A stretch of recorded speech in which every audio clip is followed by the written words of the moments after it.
Good morning to all of you. Let me start our maths online classes for class 4th. My dear student, in previous class our chapter number 10 is complete. Today we will start a new chapter number 11 time. Now student, पिछली class में आपने time को hours और minutes में पढ़ा था. इस class में आप टाइम्स को AM PMs में पढ़ेंगे. AM का मीन्स क्या होता है? 12 मिडनाइट से 12 नून तक का टाइम AM होता है. AM की फुल फॉर्म होती है ante meridiem, means students before noon. For example ये आप 8 o'clock को मॉर्निंग में स्कूल जाते हैं तो आप क्या लिखेंगे 8 AM. नाउ स्टूडेंट्स PM 12 नून से 12 मिडनाइट तक का टाइम PM का होता है. PM की फुल फॉर्म होती है पोस्ट पीरियडियम, आफ्टरनून का टाइम. फॉर एग्जाम्पल आप नाइट में 8 o'clock पे डिनर करते हैं तो आप क्या कहेंगे 8 PM. Now remember we do not write AM PM for 12 o'clock. Students हम 12 o'clock के लिए ना तो AM राइट करते हैं ना ही PM राइट करते हैं. उसके साथ क्या राइट करते हैं 12 नून या 12 midnight. I think students you understand. Now we start our exercise 11.1. Question number first, express the following time in AM PM. Student question number first के अंदर हमें वो चीज़ गिवन है, इसमें टाइम भी गिवन है. हमें ये राइट करना है ये AM में होगी या PM में होगी. फर्स्ट क्लॉक के अंदर टाइम है 4. शॉपिंग टाइम है स्टूडेंट्स ये, तो शॉपिंग है आफ्टरनून के बाद ही होगी स्टूडेंट्स में PM, क्योंकि स्टूडेंट्स मॉर्निंग में 4 का टाइम शॉपिंग करने का नहीं होता है. नाउ पार्ट बी वो शो करती है 7 hours and 15 minutes, means school time है स्टूडेंट्स. स्कूल टाइम मॉर्निंग में होता है. यहाँ क्या आएगा AM. मॉर्निंग के टाइम के साथ हम क्या राइट करते हैं AM बिफोर नून के टाइम के लिए. नेक्स्ट इज ये वो शो करती है students 1 hour and 25 minutes lunch time. Lunch students afternoon में है तो यहाँ क्या राइट करेंगे हम PM. तो स्टूडेंट्स आफ्टरनून के टाइम के साथ राइट करना है PM. नेक्स्ट वो शो करती है 9 o'clock बेड टाइम, तो यहाँ हम राइट करेंगे PM. तो स्टूडेंट 12 नून से 12 मिडनाइट तक का टाइम होता है PM में. I think you understand. Now we do next question. Question number second, fill in the blanks using AM PM. Student question number second में AM PM का यूज करके ब्लैंक्स गिवन है उनको फिल करना है. Now part A, Nandini wake up at 5:45. इसके साथ आप क्या राइट करेंगे AM, क्योंकि ये मॉर्निंग का टाइम गिवन है. नंदनी मॉर्निंग में उठती है 5:45 पे. Now part B, Mansi takes और breakfast at 8:30. Students breakfast morning में किया जाता है तो इसमें आप राइट करेंगे AM. Next is Meena has dinner eight 8:30. Student dinner कब किया जाता है नाइट में, मीन्स ये आफ्टरनून का टाइम है तो इसके साथ आप राइट करेंगे PM. I think students you understand, so you do remaining parts yourself. Now we do question number third. What is the time? Part A 2 hours after 6:05 AM. Students हमें question first में पूछा गया है morning में 6:05 हुए, उसके 2 hours के बाद टाइम क्या होगा. इनका टाइम हमें गिवन है 6 hours 5 minutes प्लस 2 hours के बाद का स्टूडेंट्स हमें टाइम पूछा है तो आवर्स यहाँ 6 hours है यहाँ 2 hours है तो आवर्स में हम आवर्स को ऐड कर देंगे. क्या आएगा students 8 hours 5 minutes AM. Students इसमें 2 को ऐड करते हैं तभी मॉर्निंग का ही टाइम रहता है. Now part D, 12 hours after 12 नून. स्टूडेंट्स इसमें हमें नून का टाइम गिवन है 12 का. नाउ उसके 2 hours के बाद टाइम क्या होगा ये हमें बताना है. 12 के बाद फिर से टाइम 1 से स्टार्ट होगा, 1 and 2. आफ्टरनून के बाद टाइम क्या होगा 12 o'clock. साथ हम राइट करेंगे स्टूडेंट PM, क्योंकि आफ्टरनून के बाद टाइम किस में होता है PM में. नाउ पार्ट ई, 1 hours after 12 midnight. Student 12 midnight का टाइम नाइट का टाइम होता है. इसके 1 hours के बाद टाइम क्या होगा 1 o'clock ही होगा स्टूडेंट्स. और मिडनाइट के बाद टाइम किस में होता है AM में, तो इसके साथ हम राइट करेंगे AM. Now next is 3 hours before 10 PM. Student 10 PM का टाइम हमें गिवन है. इसके 3 hours पहले का टाइम क्या होगा ये हमें फाइंड करना है. स्टूडेंट्स पहले का टाइम पूछा है तो मीन्स इसमें 3 hours को माइनस कर देंगे. क्या आएगा स्टूडेंट्स टाइम 7 hours. और फ्रेंड्स ये हमें आफ्टरनून का टाइम गिवन है, 3 hours पहले आफ्टरनून ही रहेगा 7 hours पे, तो इसके साथ भी हम राइट करेंगे PM. अभी to next part G, 1 hours before 12 midnight. Student 12 midnight में रात के 12 बजे से 1 घंटे पहले क्या टाइम होगा. 12 में से 1 को माइनस कर देंगे. 12 hours माइनस 1 hour बिफोर पूछा है तो स्टूडेंट्स माइनस करेंगे, क्या टाइम आएगा 11 hours. और स्टूडेंट मिडनाइट से पहले का टाइम किस में होता है PM में, तो हम यहाँ राइट करेंगे PM.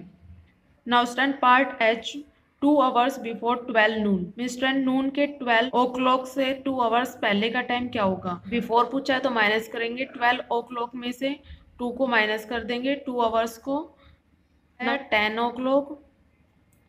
बिफोर नून पूछा स्टूडेंट्स तो बिफोर नून का टाइम होता है AM में, तो इसके साथ हम राइट करेंगे AM। We do next part. 4 hours after 7 o'clock 30 minutes AM। हमें टाइम गिवन है स्टूडेंट्स 7 आवर्स 30 मिनट्स AM में, और इसके 4 आवर्स आफ्टर का टाइम पूछा है, तो स्टूडेंट्स आवर्स में हम 4 को ऐड कर देंगे प्लस, और मिनट्स हमें 0 0 गिवन है तो हम यहाँ 0 0 ही राइट करेंगे। नाउ 0 3 7 + 4 11 मीन्स 11 ओ क्लॉक 30 मिनट्स बिफोर नून का टाइम है, मीन्स नून के 12 से पहले का टाइम है, तो इसके साथ क्या राइट करेंगे? AM। I think students you understand. Now time in second. Students आपने देखा होगा वॉच के अंदर 3 हैंड्स होती है, सबसे छोटी हैंड्स होती है आवर्स की, लॉन्गर हैंड्स होती है मिनट्स की, एंड स्टूडेंट एक थर्ड हैंड्स होती है सबसे पतली और फास्टर होती है, इसको बोलते हैं सेकंड हैंड। स्टूडेंट जो ये सेकंड होती है ये 1 राउंड 1 मिनट में कंप्लीट कर लेती है। Now 1 minute is equal to 60 seconds. Students इस गिवन वॉच में टाइम होगा 4 आवर्स 55 मिनट्स 25 सेकंड्स। इसको हम कैसे राइट करेंगे? 4 कोलन से स्टूडेंट्स टाइम को सेपरेट करते हैं, colon 55 minutes colon 25 second. I think students you understand. Now we start our exercise 12.2। Question number first, write the time show by each in hours minute and second. Student question number first के अंदर हमें watches given है, इसमें हमें time को hours minute और second में right करना है। नाउ स्टूडेंट पार्ट ए में गिवन है आवर्स एंड 6 और 7 के बीच में 6 आवर्स कंप्लीट हो चुके हैं, तो हम यहाँ राइट करेंगे पहले आवर्स, उसके बाद मिनट्स और उसके बाद सेकंड। 6 आवर्स। नाउ कोलन से इन टाइम को सेपरेट करेंगे। मिनट एंड स्टूडेंट्स किस पे? 4 पे, मीन्स 5 4 जा 20 minutes. Next and second hours किस पे? 10 पे, मीन्स 5 10 जा 50 सेकंड्स। सिंस रिमेनिंग पार्ट्स में भी सेम ऐसे ही टाइम राइट करना है, ये आप खुद करेंगे। Now question number second, name the 3 hands of a clock. Students एक क्लॉक के 3 हैंड्स कौन कौन से होते हैं उसके नेम हमें राइट करना है। First is ours hands, second is minute hand, and third is second hand. Now question number third, which hand moves the lowest and which hand moves the fastest। Question number third में हमें right करना है कौन सी hand है जो सबसे धीरे चलती है और कौन सी हैंड है जो सबसे तेज चलती है। Hours hand moves the lowest and second hand moves the faster. I think students you understand. So you complete your exercise 11.1 and 11.2. Thank you students, have a nice day. Good morning students. Today I will start your SSC class online, dear students, for class 4th. Today's our topic is chapter number 11. So dear students, in our previous video we complete our chapter number 9. Today we will start the reading of chapter number 11. Minerals of India. India के जो खनिज पदार्थ हैं, minerals means क्या होता है? खनिज पदार्थ, उनके बारे में हम रीड करेंगे। Minerals are one of the most valuable resources. खनिज पदार्थ बहुत ही वैल्यूएबल रिसोर्सेज संसाधन हैं। Minerals are use to make various things of our day to day life. Minerals का यूज, खनिज पदार्थों का यूज अलग अलग प्रकार की जो चीज़ें हैं उनको बनाने में किया जाता है आज के समय में, दिन प्रतिदिन। All these minerals are obtained from earth. ये सारे ही मिनरल्स किस पर पाए जाते हैं? हमारी अर्थ में पाए जाते हैं। India is very rich in minerals wealth. India जो है वो मिनरल खनिज पदार्थों से इंडिया के अंदर बहुत अधिक मात्रा में पाए जाते हैं। Nature has gifted us with a variety of minerals. प्रकृति जो है उसने हमें एक तोहफा दिया है अलग अलग प्रकार के खनिज पदार्थों का। Minerals are found in rocks and below the bottom of the sea. खनिज पदार्थ चट्टानों में पाए जाते हैं या फिर समुद्र तल से नीचे पाए जाते हैं। डू यू नो, क्या आप ये जानते हैं? The deep holes under the surface of the earth from where the minerals are taken out are known as mines.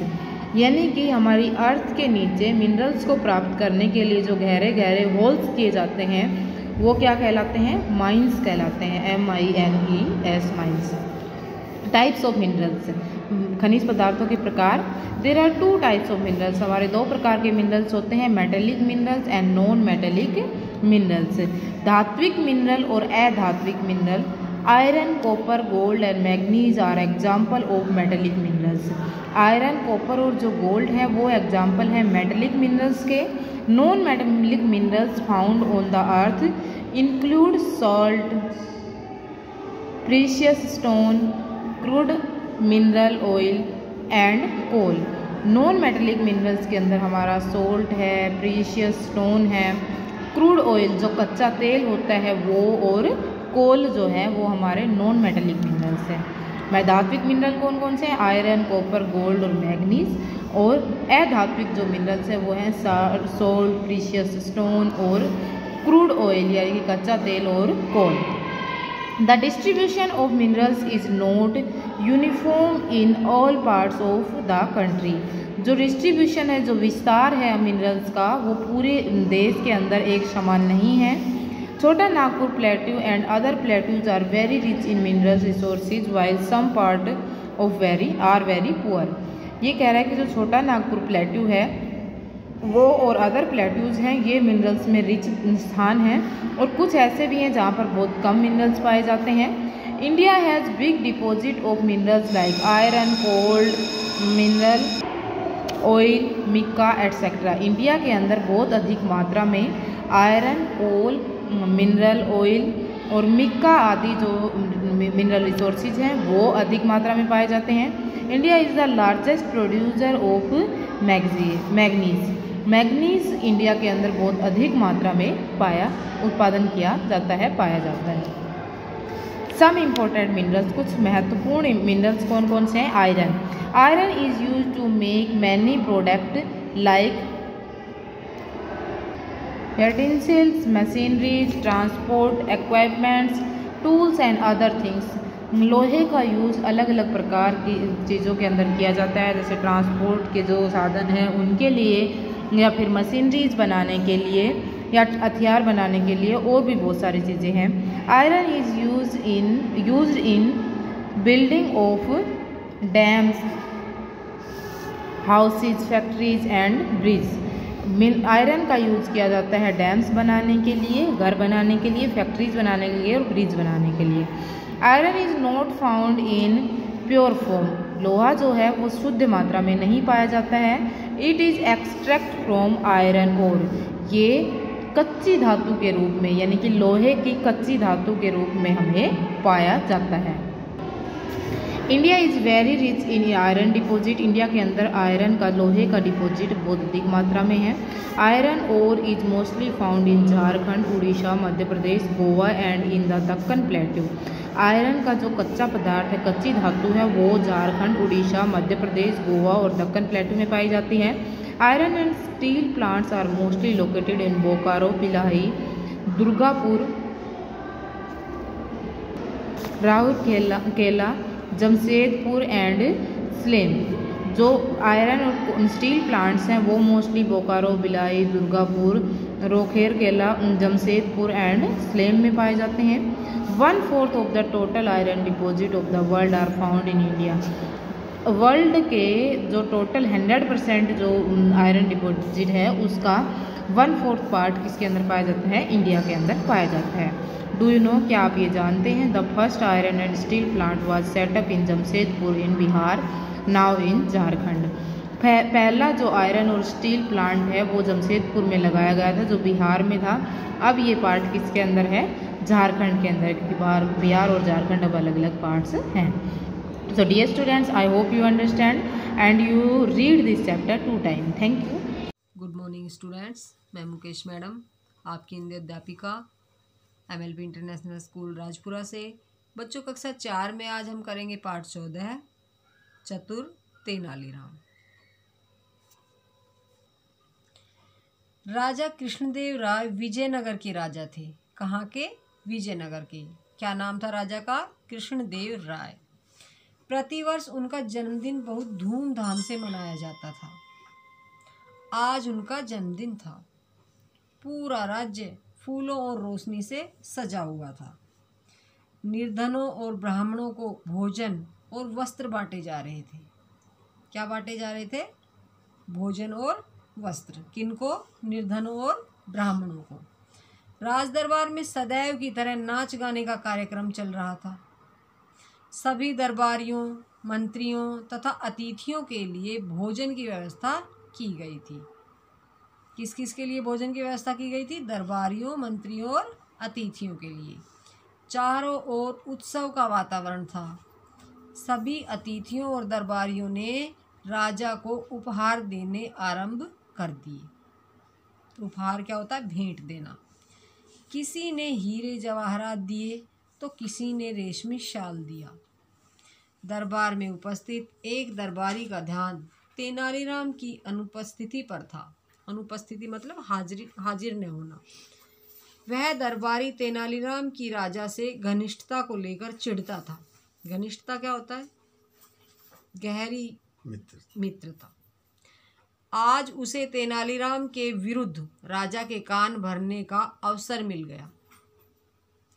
वह दरबारी अवसर का लाभ उठाते हुए राजा से बोला, महाराज, अपने जन्मदिन पर मेरी भी शुभकामनाएं स्वीकार कीजिए। मैं देख रहा हूँ कि तेनालीराम कहीं भी दिखाई नहीं दे रहे हैं। वह आपके जन्मदिन पर आपको शुभकामनाएं देने नहीं आए। पर वह आए क्यों नहीं? अब राजा को भी तेनालीराम की अनुपस्थिति का पता चल गया। उन्होंने सैनिकों को तेनालीराम का पता लगाने के लिए भेजा। अब उस दरबारी को अपनी योजना सफल होती हुई लगने लगी। वह फिर बोला, महाराज, लगता है वह जानबूझकर इस उत्सव में नहीं आए, क्योंकि वे कल किसी से कह रहे थे कि समारोह में आने पर महाराज को उपहार भी देना पड़ेगा। उन्हें आपके लिए उपहार लाने के लिए कुछ व्यय भी करना पड़ेगा। व्यय का मतलब होता है खर्च करना। यह सुनकर राजा क्रोधित हो गए। वह पहले ही तेनालीराम की अनुपस्थिति से चिंतित थे। दरबारी के शब्दों ने उस समय आग में घी का काम किया, परंतु वह फिर भी शांत रहे। थोड़ी देर बाद तेनालीराम दरबार में आए और महाराज के सामने झुककर बोले, महाराज, मैं आपके जन्मदिन पर आपको शुभकामनाएं देता हूँ। धन्यवाद तेनालीराम, परंतु सारा समय तुम कहाँ थे? राजा ने कुछ रुखाई से पूछा। तेनालीराम महाराज के रूखे व्यवहार से समझ गए कि अवश्य ही किसी ने राजा को भड़काया है। तेनालीराम ने विनम्र होते हुए उत्तर दिया, महाराज, मैं आपके लिए मूल्यवान उपहार लेने गया था। इतना कहकर तेनालीराम ने एक बड़ा सा बक्सा राजा को दिया। क्या दिया? एक बड़ा बक्सा। राजा ने बक्से को खोलने का आदेश दिया। बक्से को खोलने पर उसमें एक गमला निकला। गमले में 3 रंगों के फूलों वाला एक पौधा लगा था। क्या था बक्से में? गमले में 3 रंगों के फूलों वाला पौधा। राजा का चेहरा प्रसन्नता से चमक। Good morning, all of you. Today I will start your science class online.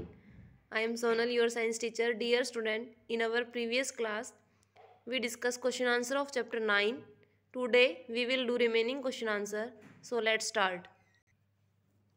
Question 5th का D part. What are some features FEATURES features of natural NATURL natural and synthetic SYNTHETIC synthetic fibers FIBRES fibers. कुछ features बताने हैं natural fibre के and synthetic fibre के। तो features of natural fibre, cotton is natural fibre, cotton COTT1 cotton is IS is cool CWL cool to wear WEAR wear. जो cotton होता है वो पहनने में क्या रहता है? कूल ठंडा होता है। Excellent absorbent EXCELLENT excellent absorbent ABSORBENT absorbent dries DRIES dries slowly SLOWLY slowly durable DURABLE durable क्या होता है? ड्राई हो जाता है slowly.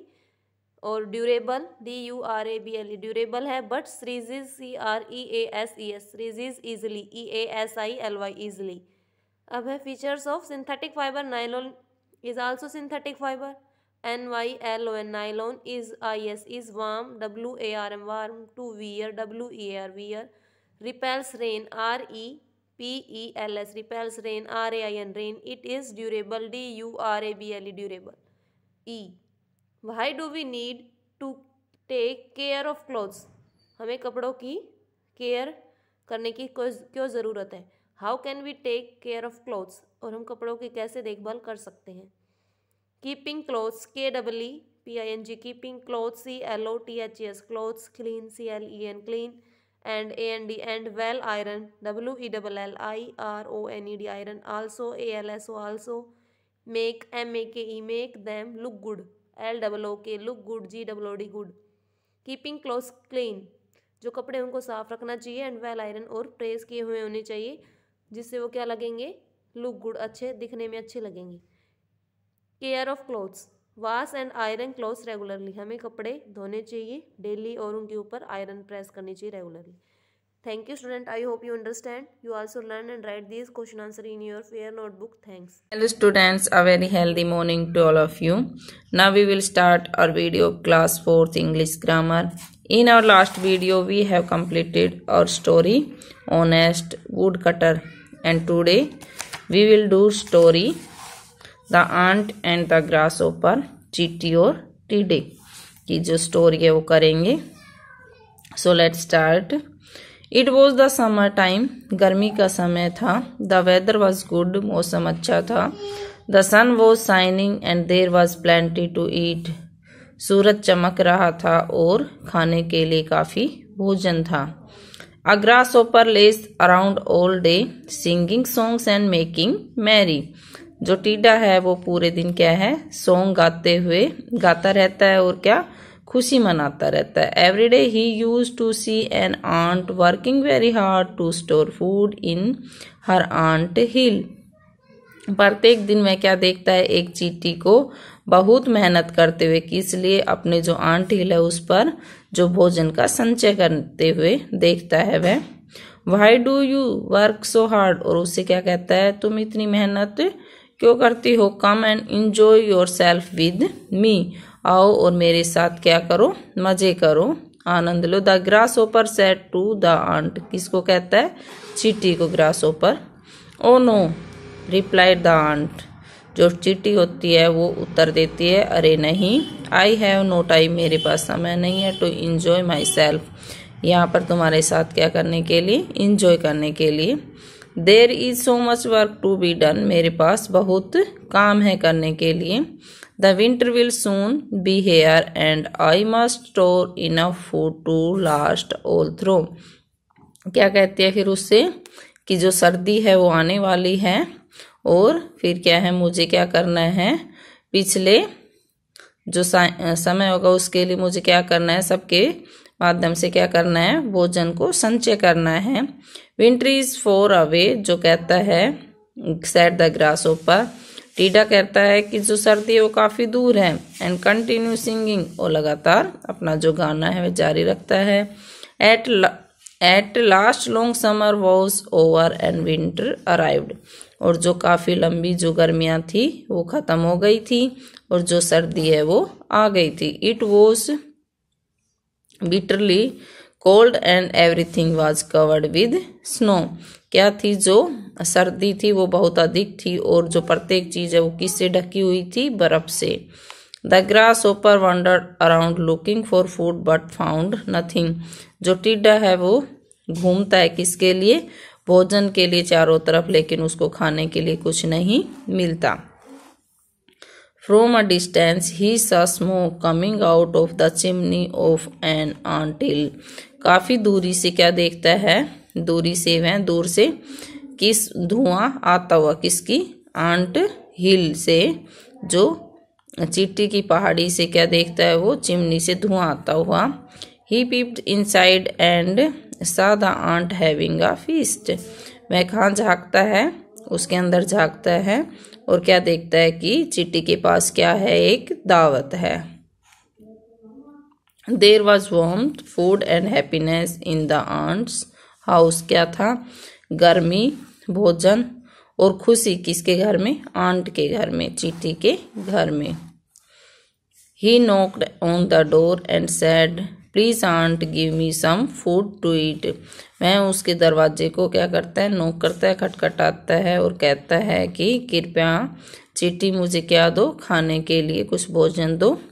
You were lazing around while I work hard all the summer. फिर चींटी उसे क्या कहती है कि तुम तो क्या थे, आलसी थे उस समय पर जब मैं बहुत ही मेहनत कर रही थी गर्मियों के दिनों में। You deserve nothing from me, तुम मुझसे कुछ लेने के लायक नहीं हो, said the ant angrily banging the door on the grasshopper face.